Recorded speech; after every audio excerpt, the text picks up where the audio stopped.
کہ اللہ رب العالمین نے بیان فرمایا کہ اللہ رب العالمین شرک کرنے والے کو معاف نہیں فرمائے گا.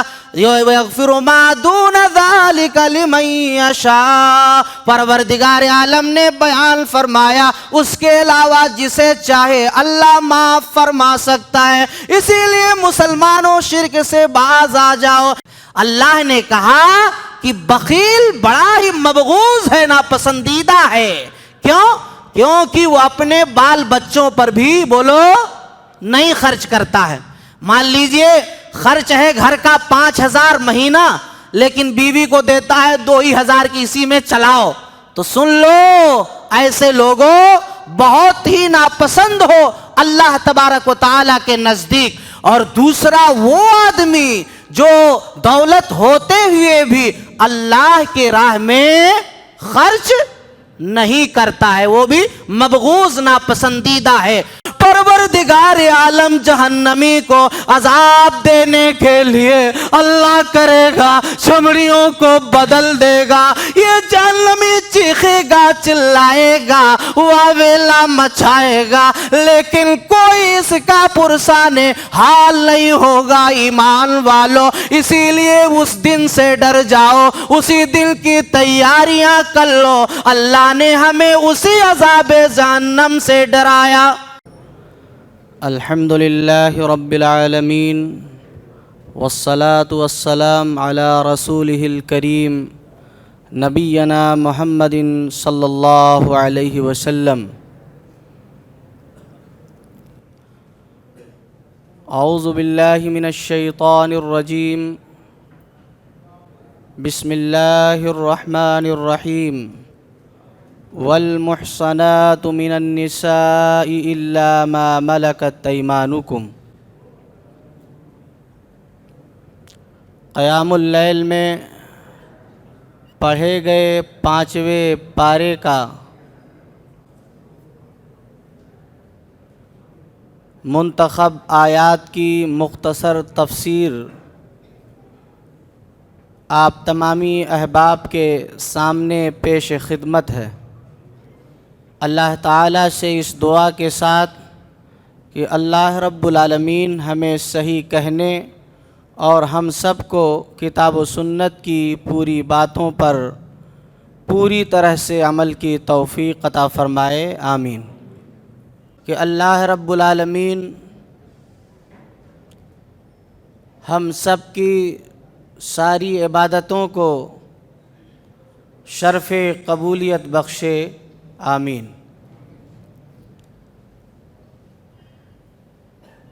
کل کے تفسیر میں آخر میں ان محرمات کا تذکرہ کیا گیا تھا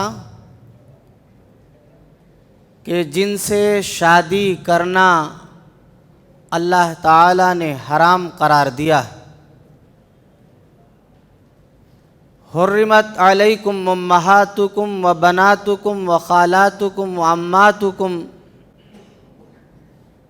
یہ پوری ایک تفصیل جس میں 4 رشتے ایسے ہیں جو سسرالی ہیں، 7 رشتے نسبی ہیں اور 7 رشتے رضائی ہیں. اسی طرح سے بیوی کی ماں وہ ہمیشہ کے لیے حرام ہے، اس سے شادی نہیں کی جا سکتی. اسی طریقے سے بیوی کی بہن بیک وقت نکاح میں رکھنا یہ جائز نہیں، یہ حرام ہے. اور اس پارے کی شروعات میں والمحصنات من النساء میں اللہ تعالیٰ نے اس عورت سے شادی کرنے کو حرام قرار دیا ہے، ممنوع قرار دیا ہے کہ جو عورت کسی مرد کے نکاح میں ہو، یعنی کسی آدمی کی نکاح میں اگر وہ ہے موجودہ پیریڈ میں، تو اس سے کوئی دوسرا شخص نکاح نہیں کر سکتا یہ ناجائز ہے۔ ہاں اگر اس شوہر سے الگ ہو جائے، طلاق یا خلا ہو جاتی ہے، یا اسی طرح سے وہ بیوہ ہو جاتی ہے، پھر شریعت کے وہ سارے حدود جو بتائے گئے ہیں ان اصولوں کے مطابق وہ اپنے پیریڈ کو گزار لیتی ہے ان تمام طریقوں کے بعد، تو پھر دوسرا مرد اس سے شادی کر سکتا ہے۔ یعنی اللہ تعالیٰ نے یہ کہا کہ اگر کوئی عورت کسی مرد کے نکاح میں موجود ہے تو اس عورت سے کوئی دوسرا مرد شادی نہیں کر سکتا۔ اب اگر اتنی بات سمجھ لیے ہوں تو ہم آگے سمجھانے کی کوشش کرتے ہیں۔ نکاح کے چند شرائط بیان کیے گئے ہیں اس کے شروعات میں پارے کے۔ پہلی شرط یہ ہے کہ ایجاب و قبول ہو، ایجاب و قبول۔ دوسری شرط یہ ہے کہ مہر دی جائے۔ کیا دیا جائے؟ مہر دی جائے۔ اب اللہ تبارک و تعالیٰ نے بیان فرمایا ان تبتغوا اموالکم، یہاں اموالکم میں کم کی اضافت کس کی طرف کی گئی ہے؟ مرد کی طرف۔ کس کی طرف؟ مرد کی طرف۔ یعنی اس اضافت کے ذریعے سے پتہ یہ چل رہا ہے کہ ساری ذمہ داریاں، شادی کے سارے اخراجات کس کے اوپر آتے ہیں؟ بولو، مرد کے اوپر۔ اور آج ہمارے یہاں معاملہ کیا ہے؟ ہمارا مسئلہ اس کے برعکس ہو گیا کہ لڑکی چاہے کتنی بھی پڑھی لکھی ہو، کتنی ہی گریجویٹ ایجوکیٹڈ ہی کیوں نہ ہو، لیکن پھر بھی بیٹی کے باپ کو ساری کی ساری تکلیفیں جھیلنی ہیں۔ یعنی قرآن کے اس بیان سے پتہ یہ چلتا ہے کہ حضرت صرف آپ کی ذمہ داری ہے کہ آپ خرچ کریں بیٹی والے کے لیے۔ بولو، کچھ بھی نہیں ہے۔ لیکن اب آپ کے یہاں کیا مسئلہ ہے وہ ہم کو پتہ نہیں، لیکن میں تو جہاں تک جانتا ہوں معاملہ وہی ہوگا جو نہیں ہونا چاہیے کہ بیٹی کو اب جہیز میں کیا دے غریب باپ، بیٹی کو اب جہیز میں کیا دے غریب باپ، رشتے تلاش کرنے میں گھر بار بک گئے۔ یعنی رشتہ ڈھونڈنا، ملنا، طے تمام ہونا، اسی میں آدمی کیا ہے؟ بک جاتا ہے۔ ابھی شادی اور نکاح کا معاملہ بہت دور کی بات ہے۔ تو یہ ہے کہ مہر کی ذمہ داری جو ہے، کہا مہر ادا کیا جائے، مہر کی ذمہ داری شوہر کے ذمہ ہے۔ اب یہیں پر ایک بات اور یاد رکھی جائے کہ جن بھائیوں کی شادیاں ہو گئی ہیں، اگر انہوں نے ابھی تک اپنی بیوی کا مہر ادا نہیں کیا ہے تو یاد کر لیں یہ بہت بڑے گناہ میں ملوث ہیں۔ لہذا بلا تاخیر، بلا تأمل اپنی بیوی کا مہر کیا کریں؟ ادا کر دیں۔ اگر ایسا ہے کوئی اپنوں میں سے کہ جن کا مہر متعین تھا ابھی تک نہیں دیا، مہر کو نہیں ادا کیا، یا نہیں متعین تھا تو بھی جو شریعت کے حدود بتلائے گئے اس آئینے میں نہیں دیا ہے، تو یاد کر لیں پہلی فرصت میں آپ اپنی بیوی کا مہر ادا کر دیں۔ یہ بیوی کا حق ہے، ایک عورت کا حق ہے۔ تو دوسری شرط جو یہ بتلائی گئی کہ مہر کا ادا کرنا، اس کے بعد تیسرا، شادی کا مطلب کیا ہوتا ہے نکاح کے شرائط میں سے؟ غیر محسنین، کہ دائمی قبضہ ہو۔ کیا ہو؟ دائمی قبضہ۔ اس سے حلالہ مروجہ کی تردید ہوتی ہے کہ جیسے آدمی غصے میں آیا اور اپنی بیوی کو ایک ہی مجلس میں 3 طلاق طلاق طلاق طلاق، وہ طلاق طلاق نہیں، وہ طلاق طلاق طلاق ہے نا۔ یعنی اب ہمارے مسلمانوں کا معاملہ کیا ہے کہ وہ پوری دنیا میں کس قدر رسوا ہوئے وہ ہم اور آپ بخوبی جانتے ہیں کہ حکومتی پیمانے پر کس طرح سے کتاب و سنت سے ہٹنے پر اللہ تبارک و تعالیٰ کی جانب سے ہماری فضیحت ہوئی ہے، ہماری پریشانیاں اللہ نے ہمارے اوپر خود ہی ہماری وجہ سے ڈالی ہے، وہ ہم اور آپ جانتے ہیں کہ ایک دور تھا کہ طلاق کا مسئلہ کس طرح اٹھا، صرف کتاب و سنت سے دوری کی وجہ سے ہمیں رسوا ہونا پڑا۔ تو پھر بھی مسلمان نہیں مانتا ہے، وہ یہ کہتا ہے کہ ایک مجلس کی 3 طلاق بیک وقت اگر دیا ہے تو کیا ہے، تینوں واقع ہو گئی۔ کیا ہو گئی؟ تینوں واقع ہو گئی۔ لیکن قرآن اور حدیث کے اعتبار سے ایک مجلس کی 3 طلاقیں، بولو اللہ والو، کتنی ہوئی؟ ایک ہی ہوئی۔ یہ قرآن پڑھو گے، حدیث پڑھو گے تو سب باتیں آپ کو مل جائیں گی۔ یعنی ایک مجلس کی چاہے 3 نہیں چاہے 300 ہو، اور آپ کے ہاں تو پتہ نہیں، میرے پاس ایسے بہت سارے مسائل آئے اور ہمارے وہی بھائی آئے جن کے یہاں یہی معاملہ ہے کہ ایک مجلس کی جو ہے 70 طلاقیں، 3 طلاقیں، طلاق واقع ہو گئی، 3 مانے گئے۔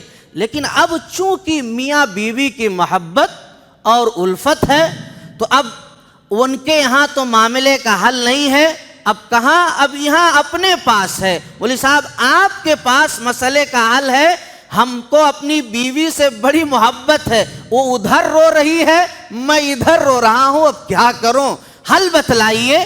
تو جب انہیں ان مسئلوں کا حل اپنے یہاں مل جاتا ہے تو یہ سمجھتے ہیں کہ یقیناً یہی معاملہ کتاب و سنت کا ہے، اور صحیح بات یہی ہے کہ ایک مجلس کی 3 طلاق ایک ہی طلاق شمار کی جائے گی۔ تو اس سے حلالہ مروجہ کی جو ہے تردید کی جا رہی ہے کہ جس طرح ہمارے ہاں حلالہ مسلمانوں نے رائج کیا، نعوذ باللہ من ذالک، کہ بیوی کو شادی کے لیے تیار کرتے ہیں، اس سے پہلے ایک آدمی سے شادی کرواتے ہیں، یعنی ایک رات کے لیے اس شرط پر کہ ایک رات آپ کے ساتھ رہے گی، نعوذ باللہ من ذالک۔ پھر اس طرح سے رات گزارنے کے بعد اس کی شادی دوسرے سے کروا دی جاتی ہے۔ یہ غلط طریقے کی تردید قرآن کریم کی اس شروعات میں اس آیت کریمہ سے ہو رہی ہے کہ ایسا کرنا غلط ہے۔ یعنی شادی کا مطلب کیا ہے، جو ہے نکاح کا مطلب کیا ہو، جو ہے محسنین کہ دائمی قبضہ ہو۔ اس کے بعد آ رہا ہے غیر مسافہین، اس کا مطلب یہ ہے صرف شادی نکاح خواہشات کی تکمیل کے لیے نہیں ہونی چاہیے، جنسی تسکین کے لیے نہیں ہونی چاہیے، اس سے نکاح متعہ کی تردید ہو رہی ہے۔ جس طرح سے بہت سے عرب یا ایسے مسلمان آپ جانتے ہو، حیدرآباد آپ سے قریب ہے، بارکس کا ایریا آپ جان لیجئے، اسی طرح سے اور سارے جو ہے طریقہ کار جو ہمارے درمیان رائج ہے۔ تو اب کیا ہے، وہ 10 دن رہتے ہیں یا 10 دن کوئی اس طرح سے کسی عورت سے شادی کر لیتا ہے، پھر 10 دن کے بعد وہ اس کو چھوڑ کر کے وہاں سے چلا جاتا ہے۔ تو اس کی بھی تردید اللہ تعالیٰ نے کی ہے کہ دیکھو کہ غیر مسافہین کہ نکاح متعہ یہ ناجائز ہے، حرام ہے، اور جنسی تسکین کے لیے اگر کوئی شادی کر رہا ہے تو یہ بھی صحیح اور درست نہیں ہے، اس سے بھی اللہ تعالیٰ نے تردید کی ہے۔ تو یہ نکاح کے شرائط ہیں۔ اس کے بعد اگلا شرائط نکاح کا یہ ہے کہ لڑکی کے لیے ولی کا ہونا، بولو، شرط ہے۔ لڑکی کے لیے ولی کا ہونا شرط قرار دیا گیا ہے، اور اللہ تبارک و تعالی نے اسی میں بیان فرمایا وَلَا مُتَّخِذَاتِ أَخْدَانٍ، وَلَا مُتَّخِذَ أَخْدَانٍ، کہ اگر کوئی لڑکا چھپ چھپا کے آشنائی کے ذریعے نکاح کرتا ہے، اس کا بھی معاملہ بڑا سنگین ہے۔ لیکن لڑکی کے لیے جو ولی کا شرط وَلَا مُتَّخِذَاتِ أَخْدَانٍ، کہ کوئی بھی لڑکی جو ہے بلا ولی کے وہ نکاح نہیں کر سکتی ہے، ناجائز ہے، حرام ہے، ولی کا ہونا شرط ہے۔ پیارے پیغمبر جناب محمد رسول اللہ صلی اللہ علیہ وسلم نے بیان فرمایا لا نکاح الا بولی، کہ بلا ولی کے جو ہے نکاح یہ جائز نہیں ہے، لڑکی کے لیے ولی کا ہونا شرط اور شرط قرار دیا گیا ہے۔ اس کے بعد اسی ولا متخذ اخدان سے اور ولا متخذات اخدان سے دو چیزیں میں آپ کو بتلانا چاہتا ہوں کہ ولا متخذ اخدان، ہمارے نوجوان یاد کر لیں، ہمارے نوجوان جو یہ سمجھتے ہیں کہ سائیڈ میں گرل فرینڈ ہو، کیا ہے گرل فرینڈ، جو آج کی مغربی دنیا کے نام سے موسوم ہے، یہ بھی حرام اور ناجائز ہے۔ اسی طرح سے ولا متخذات اخدان، لڑکی کا کوئی آشنا ہو، آشنائی کرنے والا ہو، یعنی اس کا بھی کوئی بوائے فرینڈ ہو، اس کو بھی اللہ تبارک و تعالی نے ناجائز اور حرام قرار دیا ہے، یہ غلط ہے۔ اب آئیے جوانوں، اپنی جوانی کو پاک دامن رکھو۔ اللہ سبحانہ و تعالی نے پیارے پیغمبر جناب محمد رسول اللہ صلی اللہ علیہ وسلم کے ذریعے وہ حدیث پاک ہم تک بیان فرمائی۔ وہ حدیث پاک میں آپ کے سامنے پیش کر دیتا ہوں۔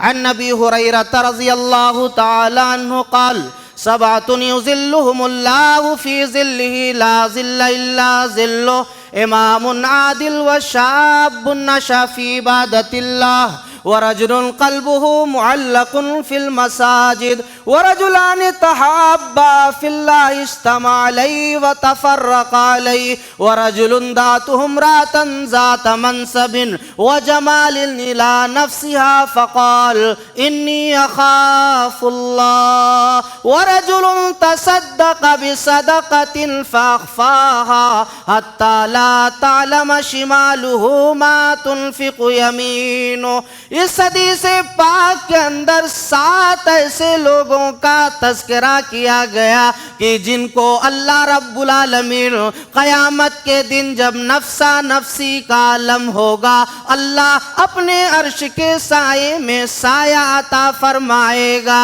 ان میں سے ایک ایسا شخص بھی ہوگا، ایک ایسا آدمی بھی ہوگا، وَرَجُلٌ دَعَتْهُ امْرَأَةً ذَاتَ مَنْصَبٍ وَجَمَالٍ إِلَى نَفْسِهَا فَقَالَ إِنِّي أَخَافُ اللَّهِ، جس کو کسی خوبصورت عورت نے، جوان عورت نے، یا اسی طرح سے صاحبہ جمال عورت نے دعوت گناہ دیا ہوگا کہ آ جاؤ ہو لیا جائے، ہو لیا جائے، اس نے یہ کہا ہو قال انی اخاف اللہ، برائیوں سے دور ہو جائے، زناکاریوں سے باز آ جائے، گرل فرینڈ کو چھوڑ دے، بوائے فرینڈ کو چھوڑ دے۔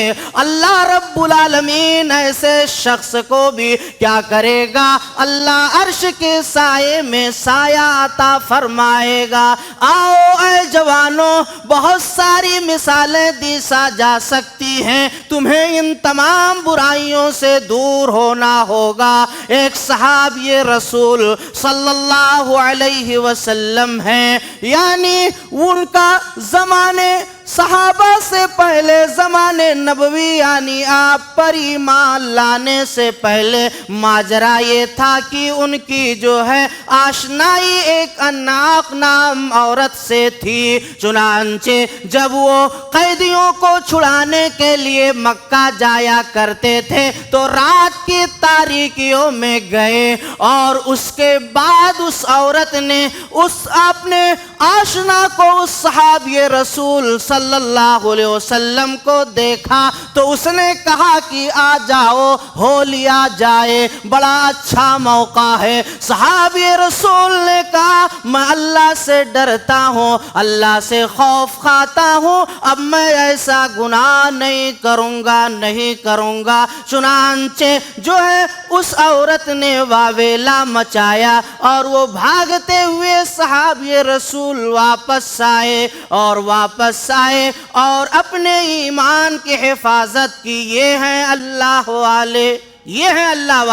تو اسی لیے نکاح کے لیے کیا ہے؟ ایجاب و قبول، مہر کا ہونا، اسی طرح سے دائمی قبضہ، اسی طریقے سے جو ہے خواہشات نفس کی تکمیل نہیں بلکہ ضرورت کا جو اللہ تعالیٰ نے بیان کیا اس کے حساب سے نکاح کرنا، ولایت کا ہونا، یہ تمام چیزیں شرط قرار دی گئی ہیں نکاح کے لیے۔ اتنی بات سمجھ میں آئی؟ تو آگے بڑھتے ہیں، پھر سمجھنے کی کوشش کرتے ہیں۔ اللہ تبارک و تعالیٰ نے یہ کہا الرجال قوامون علی النساء بما فضل اللہ بعضهم، کہ مردوں کو اللہ نے عورتوں پر قوام بنایا ہے۔ کیا بنایا ہے؟ قوام بنایا ہے، نگہبان، نگراں بنایا ہے۔ کیا مطلب؟ آج تو معاملہ اس کے برعکس ہے۔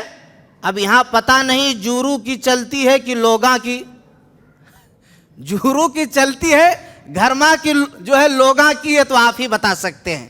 آج معاملہ الٹا ہے، النساء قوامون علی الرجال ہو چکا ہے۔ دیکھیے اللہ تبارک و تعالی نے جو کہا الرجال قوامون علی النساء کہ مرد عورتوں پر حاکم ہیں، کس وجہ سے؟ دو چیزیں۔ پہلی چیز یہ ہے کہ قدرتی طور پر اللہ تبارک و تعالی نے مردوں کو عورتوں کے بالمقابل مضبوط بنایا ہے۔ کیا بنایا ہے؟ مضبوط بنایا ہے۔ تو اس حیثیت سے مرد عورت پر قوام ہے۔ دوسری چیز کسبی ہے کہ جو ہے عورت کے اوپر مرد اپنے مال کو صرف کرتا ہے، کمائی صرف کرتا ہے، باہر سے کما کر کے لاتا ہے، اس کے اوپر صرف کرتا ہے۔ تو اس وجہ سے مرد جو ہے عورت پر قوام ہے، نگہبان ہے، نگراں ہے۔ اب غیروں کے کچھ اعتراضات ہیں، ان اعتراضات کو لگے ہاتھوں اس کا جواب دیتے ہوئے چلتے ہیں۔ یعنی پہلا اعتراض یہ میں آپ کے سامنے پیش کرنا چاہتا ہوں کہ عورت کو مرد کے مقابل میں کیوں ترکہ یعنی مال وراثت میں حصہ کم دیا جاتا ہے؟ مثال کے طور پر لڑکا ہے تو لڑکے کو ایک حصہ ملتا ہے اور لڑکی کو آدھا ملتا ہے۔ مان لیجئے 1.5 لاکھ باپ نے چھوڑا ہے، اس کے حصے میں ترکے میں آیا ہے، تو اب ایک بیٹا ایک بیٹی ہے تو اس مناسبت سے بیٹے کو ایک حصہ اور بیٹی کو آدھا، تو اس کو 1 لاکھ ملا لڑکے کو اور لڑکی کو 50,000۔ تو اب لوگوں کا اعتراض ہے کہ بھائی یہ تو اسلام ناانصافی کر رہا ہے، لڑکی کو کم دے رہا ہے۔ جانتے ہیں اس کا جواب؟ اس کا جواب یہ ہے کہ لڑکی جو 50,000 پائی ہے وہ اس کا اپنا خود کا ہے، اس میں کسی کا کوئی تصرف نہیں ہے، اور جو مرد پایا ہے لڑکا، اس کا وہ بیچارہ نہ جانے کہاں کہاں بچوں کی ذمہ داریاں، گھروں کی ساری ذمہ داریاں اس کے سر ہیں، تو اس کا پیسہ ویسے ہی ختم ہو رہا ہے۔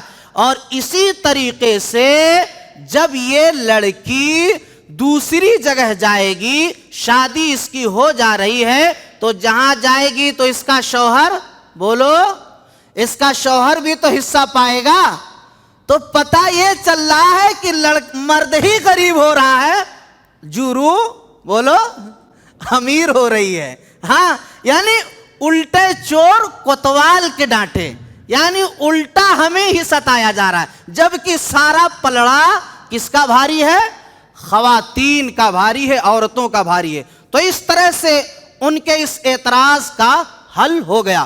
دوسرا اعتراض یہ ہے کہ ایک مرد 4 عورتوں سے شادی کر سکتا ہے، تو ایک عورت 4 مردوں سے شادی کیوں نہیں کر سکتی ہے؟ یہ بھی بہت بڑا اعتراض ہے غیروں کی طرف سے۔ تو اس اعتراض کا حل یہ ہے کہ ایک مرد، یوں تو سائنٹیفک حقیقت میں اگر دیکھا جائے تو عورت کے بالمقابل مرد جو ہے 3 گنا اللہ تعالیٰ نے اس کو طاقت اور قوت دی ہے اس کے دماغی برین کے حساب سے، تو یہ ایک الگ مسئلہ ہے۔ لیکن شریعت کا معاملہ کیا ہے کہ اگر ایک مرد ہے، اس کی عورتیں ہیں تو کوئی ایشو نہیں، لیکن ایک عورت کی اگر شادی 4 مردوں سے کی جائے تو بتاؤ وہ کسے کسے خوش رکھے گی، کس کے حقوق کو ادا کرے گی؟ یہ بہت بڑا مسئلہ خانگی زندگی کا ہے۔ دوسرا معاملہ یہ ہے کہ اگر عورت سے بچہ پیدا ہو تو اس کی یہ تعین مشکل ہو جائے گی کہ یہ بچہ کس کا ہے۔ اچھا ٹھیک ہے، اب آپ کا جواب یہ ہوگا کہ مولوی صاحب جو ہے مشینری آلات آ چکے ہیں، لیب میں چیک اپ ہو جائے گا۔ کوئی گارنٹی ہے بھائی کہ جو ہے مشین صحیح بتا دے کہ اسی کا ہے؟ کون سی گارنٹی ہے؟ کس کا بھروسہ ہے؟ اور اگر گارنٹی نہ سمجھ میں آئے تو کرونا میں دیکھا ہوگا آپ نے، جس کا نہیں تھا گیا تو اس کو بھی کرونا پازیٹیو ہو گیا۔ یہ سب معاملہ کس پہ بھروسہ کیا جائے؟ تو بہر کیف بچے کی تعین کا مسئلہ ہوگا پیدائش کے بعد، پھر بچے کا باپ کون ہوگا، بچے کی پرورش کون کرے گا، یہ تمام تر سوالات پیدا ہوتے ہیں۔ اسی لیے اللہ سبحانہ و تعالی نے کیا کیا ہے؟ مرد کو 4 عورتوں سے شادی کا حکم دیا، اور عورت کو انہی نقصانات کی بنیاد پر جو 4 مرد سے شادی نہیں کر سکتی، اسی لیے حرام قرار دیا ہے۔ اب ایک بات اور سمجھیں کہ الرجال قوامون علی النساء، کہ مرد عورتوں پر حاکم ہیں، یہ کس وجہ سے؟ آپ جانتے ہیں کہ زندگی کا نظام چلانے کے لیے کوئی بھی سوسائٹی ہو، کوئی بھی کمپنی ہو، کوئی بھی اور چیز ہو، اس کو اجتماعی طور پر چلانے کے لیے کیا کرنا پڑتا ہے؟ اس میں سے کسی ایک کو، بولو، ارے ایک کو اگوا بنانا پڑتا ہے، رہنما بنانا پڑتا ہے۔ کمپنی ہے، کمپنی میں ایک مین ہوگا، اس کے مطابق ہی سارے ورکرز کام کریں گے، تبھی کمپنی کا نظام صحیح چلے گا۔ یہ مسجد ہے، آپ سمجھ لیجئے، تو مسجد کے بھی اگر سبھی ذمہ دار ہو جائیں تو کیا ہوگا؟ سسٹم، بولو، سسٹم ڈیمیج ہو جائے گا۔ Are you understanding? ماشاءاللہ، کہ سسٹم ڈیمیج ہو جائے گا۔ اور تو اسی لیے اللہ تعالیٰ نے نظام زندگی کو چلانے کے لیے اللہ نے کیا کیا ہے؟ مرد کو ایک درجہ ذرا بڑھا دیا ہے، عورت کا ایک درجہ چھوٹا کر دیا، یعنی 9 اور 10۔ عورت 9 ہے، مرد 10 ہے۔ اچھا 10 بھی اس حساب سے نہیں ہے، بحیثیت انسان مرد و عورت دونوں، بولو، برابر ہیں، برابر ہیں، ایکول ہیں۔ لیکن جب میاں بیوی کے بندھن میں بدھتے ہیں تو تھوڑا سا میاں صاحب کی جو ہے یہ ٹوپی اونچی ہو جاتی ہے اور بیوی کا برقع تھوڑا لٹک جاتا ہے، بس یہی مسئلہ، یہی فرق ہے۔ اب اگر اتنی بات سمجھ میں آئی تو میں سمجھتا ہوں پورے مسائل کا حل ہو چکا۔ اب آگے چلتے ہیں، اللہ تبارک و تعالی نے اسی آیت کریمہ کے اندر بیان فرمایا کہ اگر میاں بیوی میں کسی معاملے کے لے کر کے انبن ہو جائے، اب ہوتا ہے بھائی، زندگی ہے، کھٹ پٹ ہوتا رہتا ہے، تو کیا ہوتا ہے، آدمی مارے غصے کے فوراً وہی والا تڑاک تڑاک کر دیتا ہے، اب وہی اس کا چارہ ہے۔ لیکن اللہ تعالی نے زندگی کا ایک اصول بڑا بہتر بتایا ہے، ان اصولوں پر اگر ہمارا معاشرہ عمل کرے تو پھر میاں بیوی کی زندگی الگ نہیں ہوگی۔ وہ کیا ہے؟ اللہ رب العالمین نے بیان فرمایا فَعِذُوهُنَّ، اگر کچھ انبن ہو گئی ہے، جیسے آپ عبداللہ کے ابو ہیں اور عبداللہ کے امی کے درمیان کچھ ہو گیا ہے، اب معاملہ نفرت کا ہے، تو اللہ تعالیٰ نے اس ملاپ کے لیے کیا کہا ہے کہ اسے سمجھاؤ سمجھاؤ سمجھاؤ۔ اگر وہ سمجھانے سے مان جاتی ہے، اچھے اچھے پیارے لفظوں میں آپ سمجھائیے، اب ہر ایک زبان کا اپنا پیارا لفظ ہوتا ہوگا، وہ آپ ہی جانتے ہوں گے، اور جس زبان میں جو رہتا ہے اس کے پیار، اس کے انداز، وہی آدمی جو وہاں رہتا ہے اس میں سمجھاؤ گے تو اس کا لطف کچھ اور ہی آئے گا۔ تو اسی طرح سے شوہر اس کو سمجھائے بیوی کو کہ جو ہے مان جاؤ، یہ ہم لوگ غلط پہ ہیں یا کچھ بھی ہے، سمجھایا جائے۔ اگر سمجھانے پر نہیں مانتی ہے تو یہ پہلا اسٹیپ۔ اس کے بعد پھر دوسرا اسٹیپ ہے کہ بسترا الگ کر دیا جائے۔ ہاں، اب اس پہ بھی نہ مانے تو پھر کیا کیا جائے؟ وَهْجُرُوهُنَّ، یعنی مارا جائے۔ مارا کیسا جائے؟ ہاتھ پیر توڑ دیا جائے، بولو جیسا ہم لوگ مارتے ہیں؟ نہیں، کیسا مارنا ہوگا؟ ادب کا مار، پیار کا مار۔ کیا؟ پیار کا مار، وہ آپ سمجھ رہے ہوں گے، پیار کا مار مارا جائے۔ اب ان تینوں اسٹیپ میں بھی اگر معاملہ نہیں بنتا ہے تو چوتھا اسٹیپ یہ ہے کہ لڑکی کی طرف سے فَإِنْ خِفْتُمْ شِقَاقَ بَيْنَهُمَا، کہ جو ہے لڑکی کی طرف سے پنچ لائے جائیں، لوگ آئیں، لڑکے کی بھی طرف سے لوگ آئیں، دونوں فریق بیٹھیں۔ کیا کریں؟ دونوں فریق بیٹھیں۔ اب میاں بیوی کے درمیان، ہسبینڈ اور وائف کی لائف میں واٹ از دا پرابلم کیا ہے، وہ سمجھا جائے، پھر اسی کے مطابق جو ہے لوگ فیصلہ کریں۔ اگر نہیں بات سمجھ میں آتی ہے، اس کے باوجود بھی نہیں معاملہ بنتا ہے، تو پھر آخری حد کیا ہے؟ بولو، پھر وہی ہے، کیا؟ الگ ہو جائے، طلاق ہو جائے یا خلا، جو بھی سسٹم ہو اس وقت اور حالات کے اعتبار سے وہ ہے۔ تو اب بتائیے کہ چار اصول اللہ تعالیٰ نے بیان کیے ہیں، اگر یہ چار اصول طلاق سے پہلے، میاں بیوی کی زندگی کے جدائی سے پہلے اگر اپنائے جائیں تو بولو طلاق کی شرحیں کم ہوں گی کہ زیادہ ہوں گی؟ ہاں، کم ہوں گی، ہوگا ہی نہیں، معاملہ بن جائے گا بھائی، بن جائے گا۔ اسی بنانے کے لیے پروردگار عالم نے اتنا سمجھایا کہ یہ طلاق تو آخری حد ہے، سمجھائیے، پھر اس کے بعد اس کا بستر الگ کر دیجئے، نہ بنے تو پھر اسے تادیبی مار ماریے، اس پہ بھی نہ بنے تو پنچ بیٹھا لیجئے، اب فیصلہ کریں اور انشاءاللہ معاملہ حل ہوگا۔ نہیں حل ہوا تو آخری حد ہے کہ جدائی کرا دی جائے۔ یہ اللہ تبارک و تعالیٰ نے اصول بیان کیے۔ اب اتنی باتاں سمجھ میں آئی؟ ہاں، سمجھ میں آئی نا؟ الحمدللہ۔ چلیے آگے چلتے ہیں، چند باتیں بیان کر کے بات کو ختم کرتے ہیں۔ اللہ تبارک و تعالیٰ نے بیان فرمایا یا ایھا الذین آمنوا، اللہ رب العالمین نے بیان فرمایا کہ اے ایمان والو، تم کسی کا مال ناحق طریقے سے نہ کھاؤ الا ان تراض منکم، اللہ رب العالمین نے بیان فرمایا ناحق نہ کھایا جائے۔ ہم میں سے یہ تمام کے تمام لوگ موجود ہیں، تمام بھائی موجود ہیں، یہ تمام باتوں سے واقفیت رکھتے ہوں گے۔ اللہ رب العالمین نے بیان فرمایا تجارت میں رضامندی کے ذریعے، خرید و فروخت کے ذریعے اگر معاملہ ہے تو صحیح معاملہ ہے، صحیح طریقہ ہے، اور اگر وصولوں کے خلاف کیا جاتا ہے تو یاد رکھیں، یعنی اگر ہم نے مال میں چوری کی بھی تو یہ بھی ناجائز طریقہ ہے، ڈاکہ ڈالا تو بھی ناجائز طریقہ ہے، کاٹا مارا تو بھی ناجائز طریقہ ہے، حرام طرح سے مال کو نہ کھاؤ، یعنی تمام اصول اور ضابطے، چوری کیا، سود خوری کیا، یہ سارے معاملات آ گئے۔ ایمان والو، ناجائز مال کو آپس میں، آپسی مال کو ناجائز طریقے سے مت کھاؤ، یہ اللہ رب العالمین نے ممنوع قرار دیا، پروردگار عالم نے حرام قرار دیا، حرام کہا۔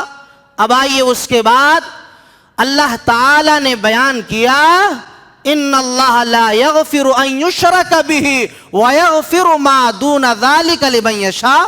سب سے بڑی نیکی، بولو اللہ والو، سب سے بڑی نیکی کیا ہے؟ انصاف تو ہی ہے، جزاک اللہ، لیکن سب سے بڑی نیکی توحید، اور سب سے بڑا جو ہے گناہ کون سا ہے؟ شرک ہے۔ توحید، وہ توحید کے جو اقسام بیان کیے گئے، اگر ان میں بھی ہم نے غلط کیا تو یاد کر لیں اللہ تبارک و تعالی کے ساتھ ہم نے خیانت کی، ہم نے اپنی زندگی کو برباد کیا۔ اور اسی طرح سے ہم نے اگر جو ہے شرک کیا کسی بھی طرح کا تو وہ بھی ہمارے لیے معاملہ بہت ہی خراب ہے۔ اب جو لوگ سعودی عرب میں رہے ہوں وہ بخوبی جانتے ہو، یا اسی طرح سے آپ لوگ پڑھے لکھے لوگ ہیں، علم و ادب سے واقف ہیں، جانتے ہی ہوں گے کہ شرک کے بہت سے اقسام بیان کیے گئے، جیسے شرک فی العلم، شرک فی العبادہ، شرک فی العادہ، شرک فی التصرف۔ شرک فی التصرف یعنی جیسے فلاں بھی بگڑی بنائیں گے، فلاں بھی بگڑی، جو اللہ بگڑی بنا دینے والا ہے تو فلاں بھی بگڑی بنا دے گا، یہ کیا ہے؟ شرک فی التصرف، یعنی معاملات میں وہ ہماری مدد اور تعاون کر سکتے ہیں، یعنی اس طرح سے اگر ہم سمجھتے ہیں تو یہ بھی شرک ہے۔ اسی طرح سے شرک فی العلم، یعنی جو اللہ جانتا ہے وہ فلاں بھی جانتے ہیں، یہ بھی شرک ہے۔ اسی طرح سے شرک فی العبادہ، کہ جو ہے جو عبادت اللہ کے لیے موسوم ہے اس عبادت کو بولو غیروں کے لیے کیا جائے، یہ کیا ہے؟ شرک فی العبادہ۔ اسی طرح سے شرک فی العادہ، کہ جیسے ہماری عادت ہے اپنے بچے کا نام حسین بخش رکھ دیا، گنج بخش رکھ دیا، یا عادت ہو گئی کہ ہماری انگلی کھجلا رہی ہے تو محبوبہ ہمیں بولو یاد کر رہی ہے۔ ہاں یہ ساری باتیں ہیں، تو یہ کیا ہے؟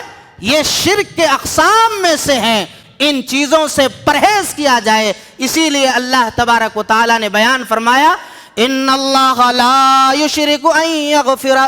اللہ رب العالمین نے بیان فرمایا کہ اللہ رب العالمین شرک کرنے والے کو معاف نہیں فرمائے گا، یغفر ما دون ذلک لمن یشاء۔ پروردگار عالم نے بیان فرمایا اس کے علاوہ جسے چاہے اللہ معاف فرما سکتا ہے۔ اسی لیے مسلمانوں شرک سے باز آ جاؤ، اسی لیے مدنی تاجدار جناب محمد الرسول اللہ، ہر طرف ڈھونڈ لو دیدور کی طرح، ہر طرف ڈھونڈ لو دیدور کی طرح، کون ہے آمنہ کے جگر کی طرح، یوں تو آئے بہت اس کے پیغام بر، کوئی آیا نہ خیر البشر کی طرح، دین و دنیا کے سلطان تھے مصطفیٰ صلی اللہ، دین و دنیا کے سلطان تھے مصطفیٰ اور گھر تھا غریبوں کے گھر کی طرح، چوٹ پاتھر کی کھائی مگر دی دعا، پھول و پھل دینے والے شجر کی طرح۔ وہ محمد کریم صلی اللہ علیہ وسلم نے اپنے 23 سالہ نبوی زندگی میں 13 سالہ مکہ کے اندر پیارے نبی صلی اللہ علیہ وسلم نے صرف ایک اللہ کو پہچنوایا، ایک اللہ کی طرف بلایا۔ اللہ کو جان جاؤ، اللہ کے ذات کے ساتھ کسی کو نہ شریک ٹھہراؤ، اتنی اہمیت ہے۔ اسی لیے اللہ رب العالمین نے بیان فرمایا کہ اللہ رب العالمین شرک کرنے کے علاوہ، شرک کرنے والے کے علاوہ جسے چاہے معاف کر سکتا ہے، لیکن مشرک کو اللہ معاف نہیں کرے گا، نہیں کرے گا۔ یہ ہے۔ اس کے بعد آگے چلتے ہیں، ہم یہ دیکھ لیتے ہیں کہ اللہ رب العالمین نے اپنے کلام کے اندر کن کن باتوں کو بیان کیا جائے اور کن باتوں کو آپ کے سامنے چھوڑا جائے۔ آئیے آگے چلتے ہیں کہ آدمی غلطی کرتا ہے، گناہ کرنے والے 3 طرح کے لوگ ہوتے ہیں۔ 3 طرح کے لوگوں، کون کون لوگ ہیں جانتے ہیں؟ ایک تو گناہ کرنے کے بعد خاموش رہتا ہے، کیا ہے؟ گناہ کیا خاموش ہو گیا۔ دوسرا وہ جو گناہ تو کرتا ہے لیکن گناہ کا اظہار بھی کرتا ہے۔ تیسرا سب سے بڑا خراب، لعین اور خبیث ہوتا ہے کہ جو گناہ تو کرتا ہے لیکن جیسے جانتا ہے کہ ہم پکڑے جائیں گے ویسے اپنے گناہ کا الزام بولو دوسروں کے سر دے دیتا ہے۔ یعنی اس میں یہ تیسرا جو اپنا گناہ دوسروں پر ڈالنے کی کوشش کرتا ہے، یہ سب سے بڑا بولو ظالم ہے، سب سے بڑا گنہگار ہے۔ اب آئیے آگے چلتے ہیں۔ اللہ نے بیان فرمایا وَاعْبُدُوا اللَّهَ وَلَا تُشْرِكُوا بِهِ شَيْئًا وَبِالْوَالِدَيْنِ إِحْسَانًا وَبِذِي الْقُرْبَى وَالْيَتَامَى وَالْمَسَاكِينِ وَالْجَارِ ذِي الْقُرْبَى وَالْجَارِ الْجُنُبِ وَالصَّاحِبِ بِالْجَنبِ وَابْنِ السَّبِيلِ وَمَا مَلَكَتْ أَيْمَانُكُمْ إِنَّ اللَّهَ لَا يُحِبُّ مَنْ كَانَ مُخْتَالًا فَخُورًا۔ اللہ نے بیان فرمایا کہ جو ہے اللہ کا سب سے بڑا حق کیا ہے؟ بولو، ابھی بیان ہوا کیا ہے؟ توحید، اللہ کے ساتھ کسی کو شریک نہ ٹھہرایا جائے۔ یہ حقوق اللہ ہے۔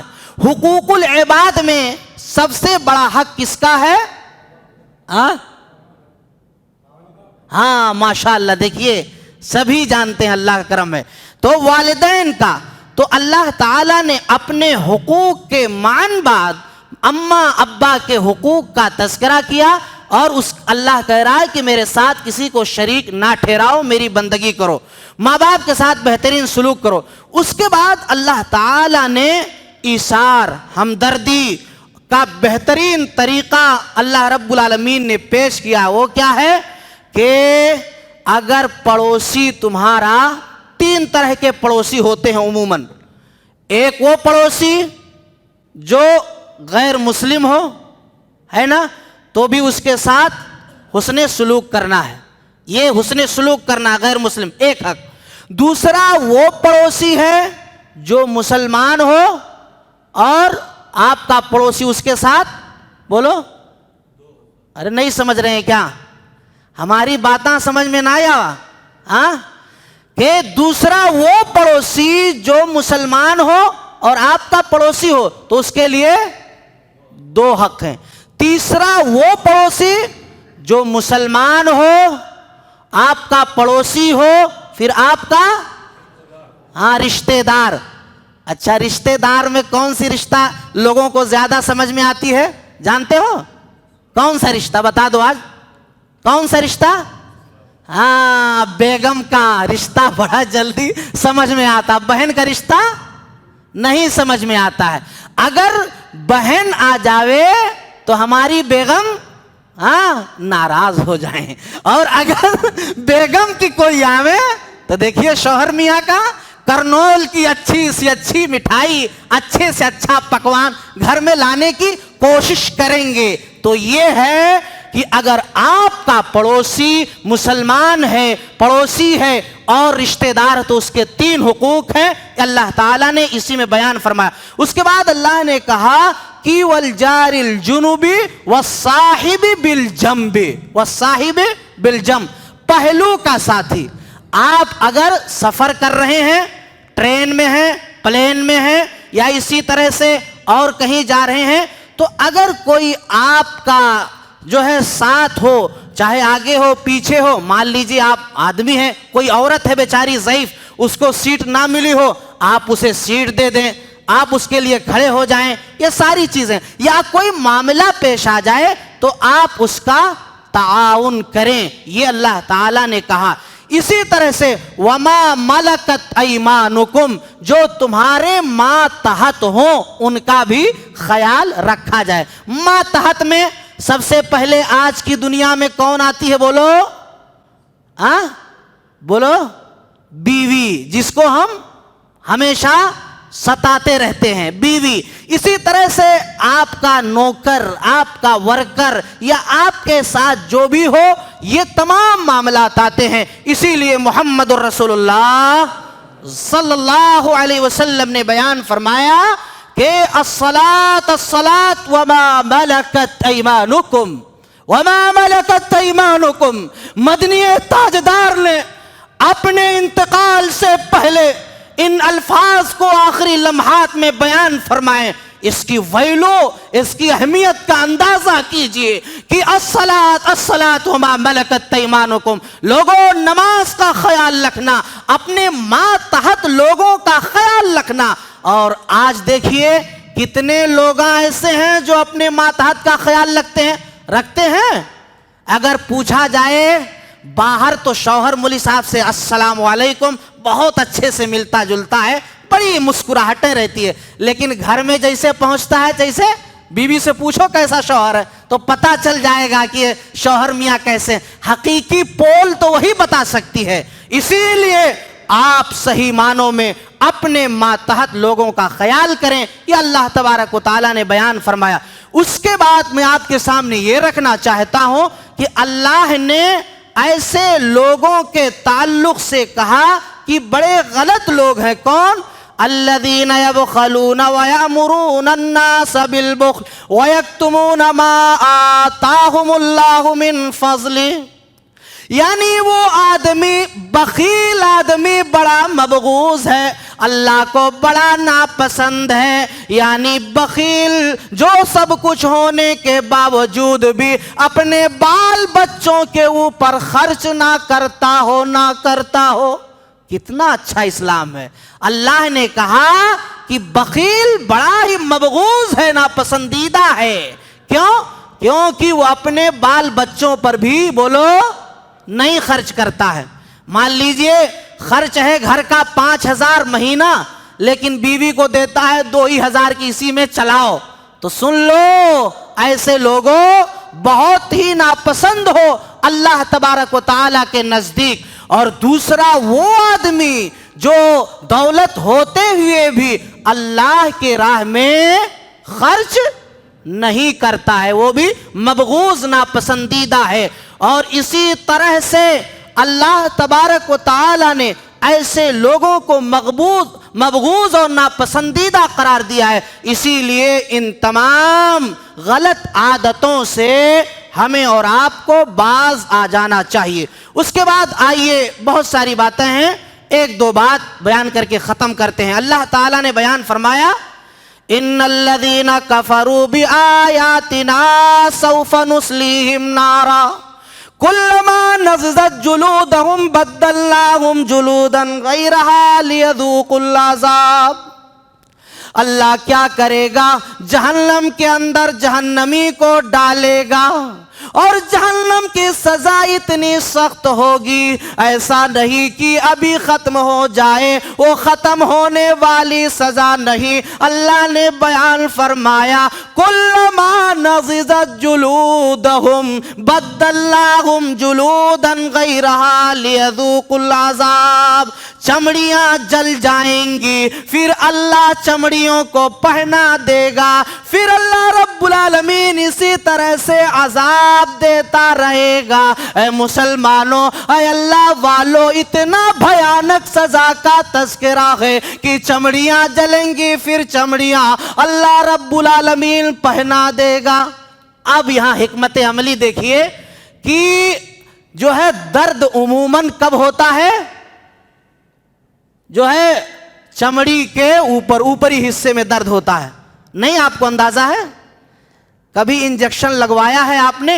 جنہوں نے لگوایا ہوگا کہ جب ڈاکٹر صاحب کی ہے نا انجیکشن اوپری حصے میں جب گھستی ہے تو درد بہت تیز ہوتا ہے، جب اندر چلا جاتا ہے تو درد کا اتنا احساس نہیں ہوتا، یعنی اوپری حصے میں درد ہوتا ہے، پھر اندر جاتا ہے تو نہیں ہوتا ہے۔ تو اللہ کا سسٹم عذاب تو دیکھیے کیسا ہے، کلما نضجت جلودہم بدلناہم جلودا غیرہا لیذوقوا العذاب۔ پروردگار عالم جہنمی کو عذاب دینے کے لیے اللہ کرے گا چمڑیوں کو بدل دے گا، یہ جہنمی چیخے گا، چلائے گا، واویلا مچائے گا، لیکن کوئی اس کا پرسان حال نہیں ہوگا۔ ایمان والو، اسی لیے اس دن سے ڈر جاؤ، اسی دن کی تیاریاں کر لو۔ اللہ نے ہمیں اسی عذاب جہنم سے ڈرایا۔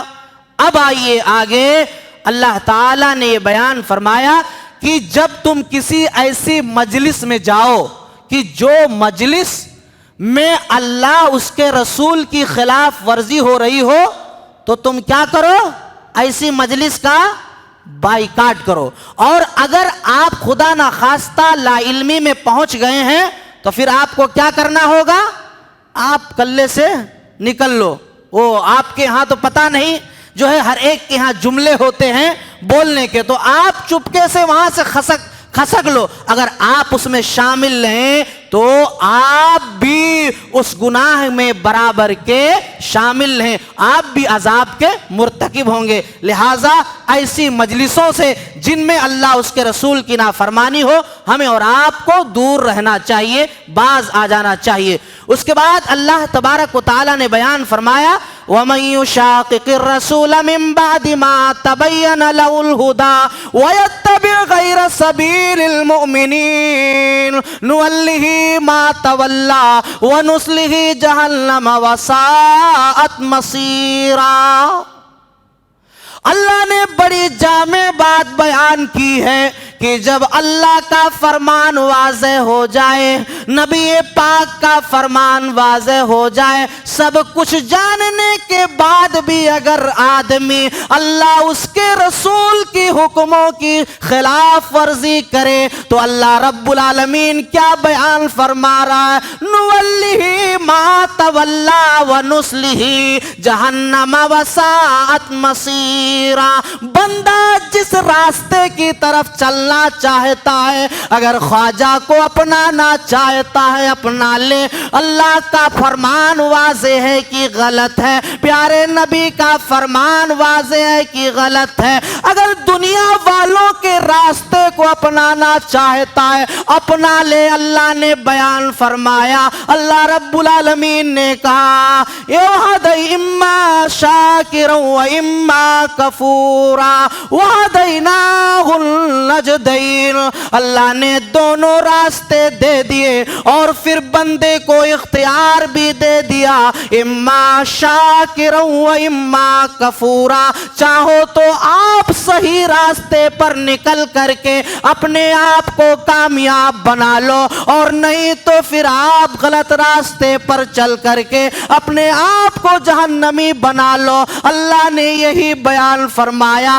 کہ جب بندہ سب کچھ واضح ہو ہونے کے بعد بھی غلط راستے پر جاتا ہے تو اللہ نے کہا نُوَلِّهِ مَا تَوَلَّى وَنُصْلِهِ جَهَنَّمَ وَسَاءَتْ مَصِيرًا، پروردگارا اس کے لیے وہی راستہ بنا دیتا ہے، بندے تو چلا جا اسی پر۔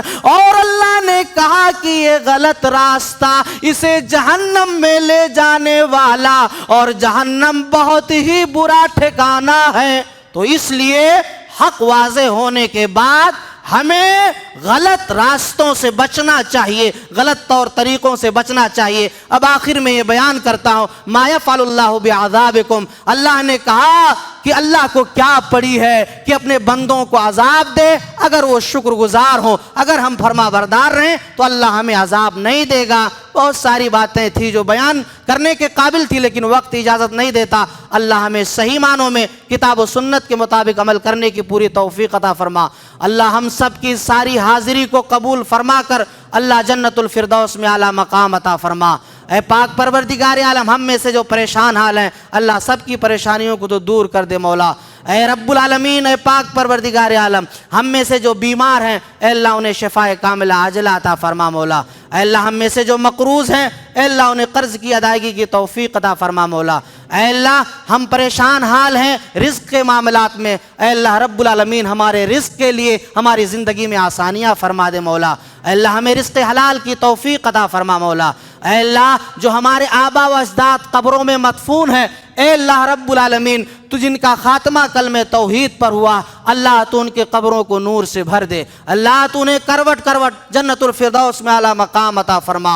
اے اللہ جب تک ہم اس دنیا میں زندہ رہیں ایمان و اسلام پر زندہ رہیں، جب ہمارا خاتمہ ہو کلمہ توحید لا الہ الا اللہ محمد الرسول اللہ پر ہو۔ اتنا ہی نہیں رب العالمین تو نے جو جنت بنائی ہے اے اللہ ہم تمام گنہگار موحدین بندوں کو جنت الفردوس میں اعلیٰ مقام عطا فرما۔ آمین تقبل یا رب العالمین وآخر دعوانا ان الحمد للہ رب العالمین۔ السلام علیکم ورحمۃ اللہ وبرکاتہ۔